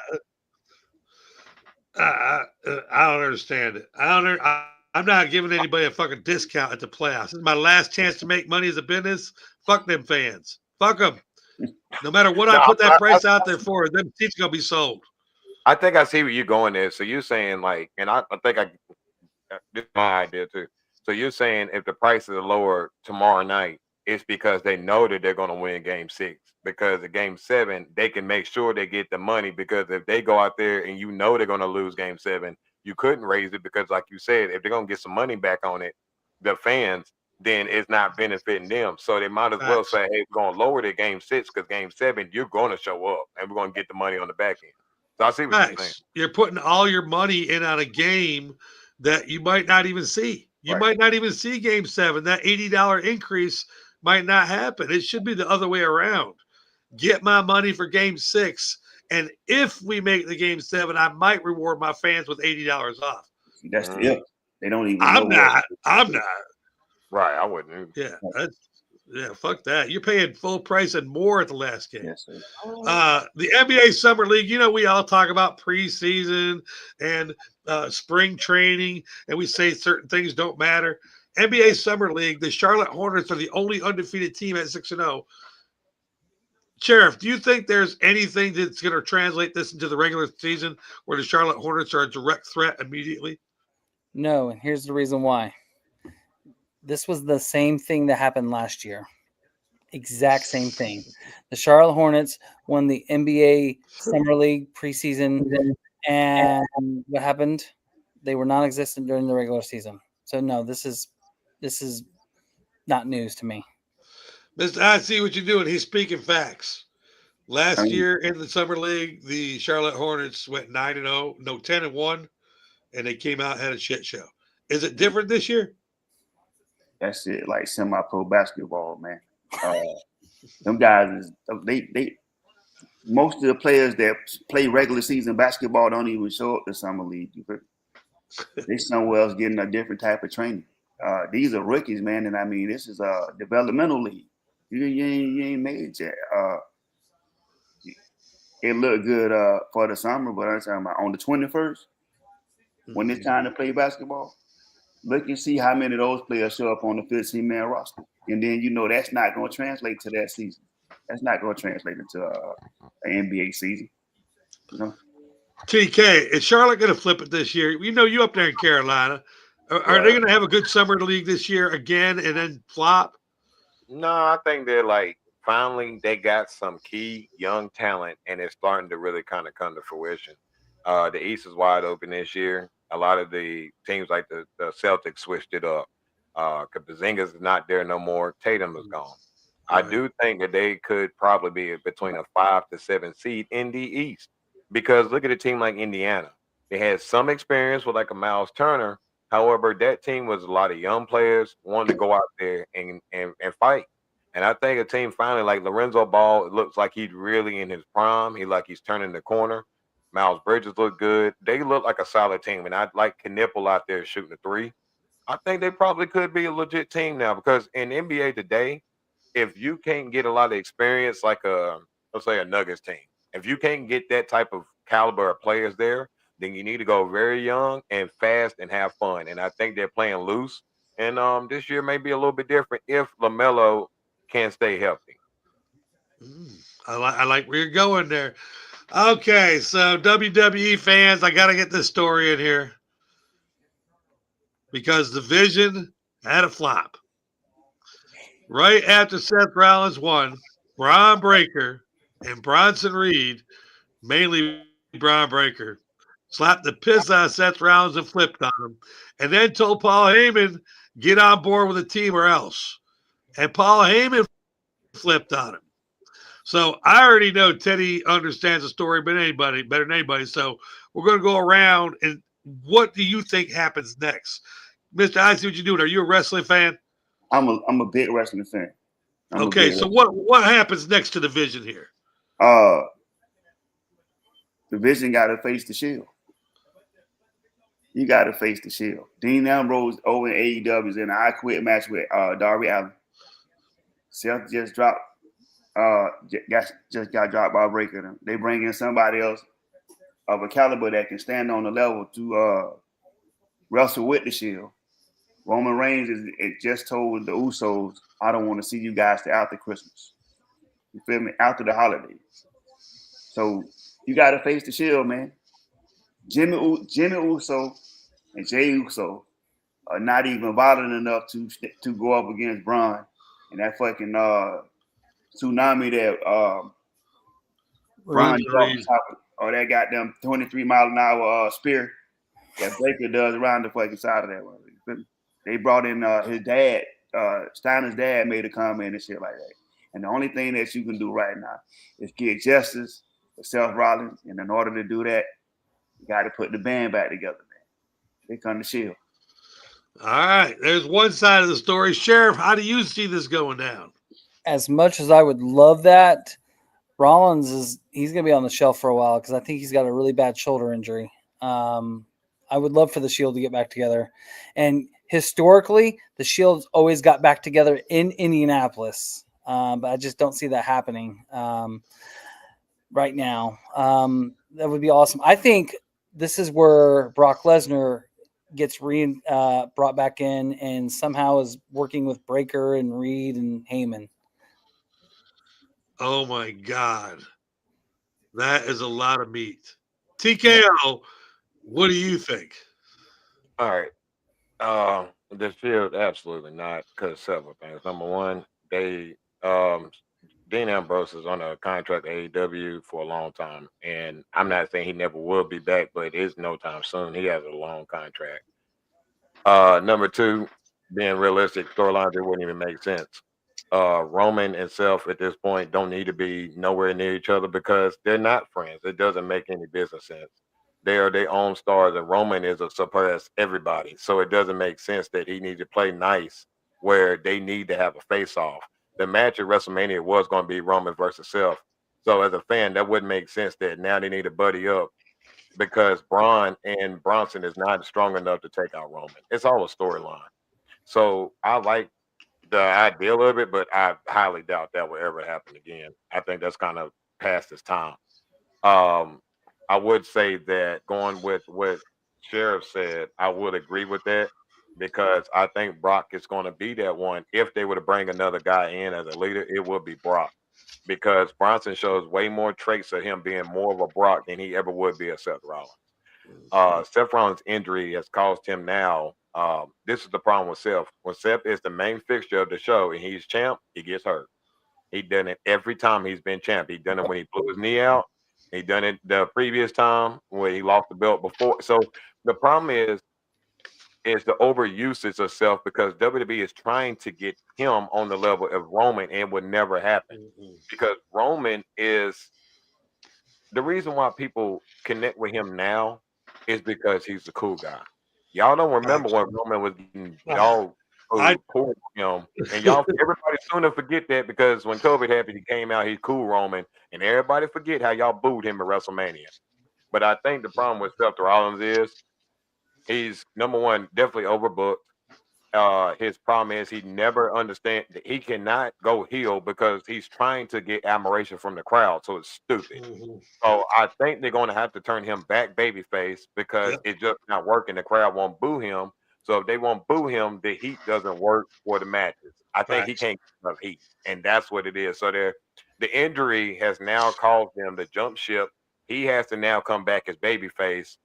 And it sucks because we're not going to get Roman versus Seth. That's what we need. That match needs to happen to get it over with. it's there, but I don't see that happening. I think it's going to be Bronson versus Roman at WrestleMania. That's a strong possibility. And again, that only makes Or what something like that, yeah. young talent elevated where it needs to, because you put him, and that's the match everybody wants. You put that young guy in there right now, you got another instant star. It takes. I think Braun won Totally agree. a shot at Roman right now. Spear versus Spear. I think that's what that is. And he reminds me more of his uncle than his daddy. Yeah. Fact. Well, it might be let's not forget. The thing is, Scott Steiner's son is signed to the WWE. That's so right. everybody Right. relax, because you're going to see the other real Rex Steiner. You're His gonna name is agree. actually Rex. It's not Braun. Braun's name is something else. So the real dog is going to come out, and I can't wait, because I'm a big Papa Pump fan. So I'm ready. I am a big Papa Pump. Yeah. I actually Well- know him quite well. We go to his gym every once in a while with the radio station. I'm still trying to get him on the show, but yeah, big Rick Papa love Pump. that. That'd be awesome for his son to come Yeah, back. that'd be awesome. We're going to go to our last part here. It's called I'm Just Saying. It's brought to you by Wild Bee Wellness. Chronic neck, back, or shoulder pain? Do tension, headaches, and stress follow you everywhere? At Wild Bee Wellness, we specialize in results-driven massage therapy that's more than just relaxation. It's real relief. With certified neuromuscular therapy, we target the root of your pain. Most clients see up to 90% improvement within 3 to 5 sessions. Because massage isn't just a luxury, it's self-care and healthcare. Whether you're an athlete, a busy professional, or simply tired of managing your pain on your own, it's time to take your wellness seriously. Book your first session today and receive 10% off as a new client using code BFAM10. Visit www.wellbewellness.com or call us at 678-517-7178. Follow us on Instagram and Facebook at Wild Bee Wellness. Wild Bee Wellness, located near downtown Smyrna. Be not free. Find relief. Feel renewed. Don't forget to use that code BFAM10, BFAM10. This sponsorship ends at the end of the year, so if you got to get in there, get your appointments up, because then your 10% goes away. We believe in mental health, and Kunta made this segment up to end the show every year, every episode, and it's just called I'm Just Saying. Gives you a chance to get something off your chest, praise somebody, whatever you want to do. TKO, you're going to start us off today. What are you just saying today? I'm just saying that we had a conversation before the show started about, and I know you had the subject about this, but this is something that pertains to my high school reunion last night in high school football. Man, I'm gonna tell you right here, it's not about the loss for my school. The score was 70-1. It was 71-0, excuse me. The problem is, as someone viewing and watching football, when I played in high school, 20 years ago when I graduated, we were in a wing T offense. We had 6 high schools in the county. Everybody except one school ran the football in some type of shape, way, or fashion, an I formation, heavy loaded runs, 80% of the game. Today's football now, I see my high school team run shotgun with 5 down linemen, where they had 5 or 6 guys blitzing every single play, and they're trying to run slip screen. The problem is not these children that go out here and try the hardest they can to try to play. The problem is the coaches that don't know how to coach. You need to look at the players you have and the talent and make it work for you, so these kids can enjoy football instead of diminishing their dreams because you out here playing fantasy. And these kids are getting hurt. Last night, I'm embarrassed because the schools don't realize with 31 players playing on this team, you need to shut down that program and protect these children. Because while you think it's cute that these boys are out here playing and the other team is sitting there dominating them and throwing them around, that's not learning. That's not developing. That right there is ridiculous. So I encourage a lot of these schools and first starts with the parents. If you watching your child out there every single game and you seeing that coaching staff in the school that doesn't care about them, then please take your kid off that team before they get hurt or something happens to them. 'Cause I'm going to be realistic. There's no college scouts coming to look for a team that gets beat 70-1 every week. So please, as parents, you need to protect your children from these coaches that won't protect them. That's all I'm saying. Well said. Well said, TKO. Mr. I see what you're doing. What are you just saying today? I'm just saying, man. And this is from my show, from my thought process. Dear United States government, I'm just saying. That's it. You lay an awful lot of motherfucking people and send a lot of money to places that it does not belong. It was 20 billion the other day, and now it's 40 billion in Argentina, and you got military bases being built in this country that American people don't agree with. It causes fear, it causes panic, and I know that's what the agenda is. But let's just keep it a buck. We send you up to Washington, we send you up to the state capitals and all that to make the right decisions for the American people. And when you go, you get behind closed doors with these committees and these boards, and you change up the stories and the promises that you made to protect the interest of the American people. We got to get it together, man, because at this particular point, there's gasoline being poured around the country, and it's about to be burnt down to the ground. I'm just saying. Now y'all know why I love that guy. You can catch him every Friday. It is Friday, right? Every Thursday at 5 o'clock. I see what you're doing. And every Thursday at 10. Or excuse me, 11. Yes, yeah. sir. I love that guy. He's Sheriff, what are you just saying today?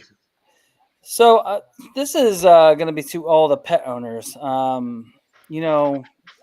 is kind of stemming from a story that we ended with on Thursday. I knew that fucked him up. Do not put sweaters, cardigans, or dumb costumes on your dog and then expect nothing stupid to happen.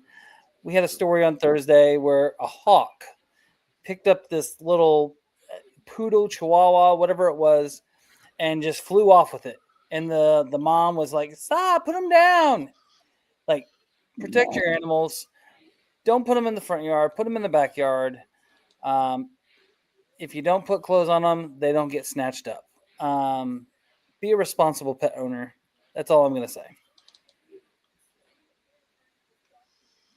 Get off, Moose! Yep, no, stop! Drop him! Oh, it's funnier today than it was yesterday. It was, yes. You guys really think that I'm not? No, it's not AI. It's a ring cam. You want to see it again? It's a ring. Hey, get off, Moose! Yep, no, stop! Drop him! Crowded by a sweater, Roy. Take him off. That's wild as shit, bro. That hawk. All right. I was just saying, hey, whatever. I'm just saying, number one, I started my thing. I have to tell about this game. We had two undefeateds go up against each other last night, McEacher versus Hillgrove, and McEacher beat Hillgrove 35-14. I'm just saying. But that's not the big part. Caitlin Clark, you are a disgrace to just people. How are you going to bitch about people throwing dildos on the floor and then go walk with your skinny, no-butt ass on the Victoria's Secret models and then tell us you need to look at us as professional athletes? We are not sex symbols. Don't throw dildos on the floor. Bitch, please. Wait until you see what we throw this year. I'm just saying. Dumbass hoe. She is a sex symbol. What you thought she was? She's female. What the fuck you mean? The fuck you mean? She's female. You a female. You got titty and you got. See you next week. 10 o'clock. Stupid asshole. I'll see you guys in 2 weeks. I'm on vacation next week. Yes, sir. Enjoy it, my boy. Enjoy it, my boy. Tonight is the night, the time of our lives. The hard work is over, we end this together. Party on the highway to the end of Norway. When we reach the end, we'll do it all again. Do it all again. Living for today, not thinking about tomorrow. Party with the rock stars from the south of Sweden. Shining like a pearl, we're ready for the world. School ends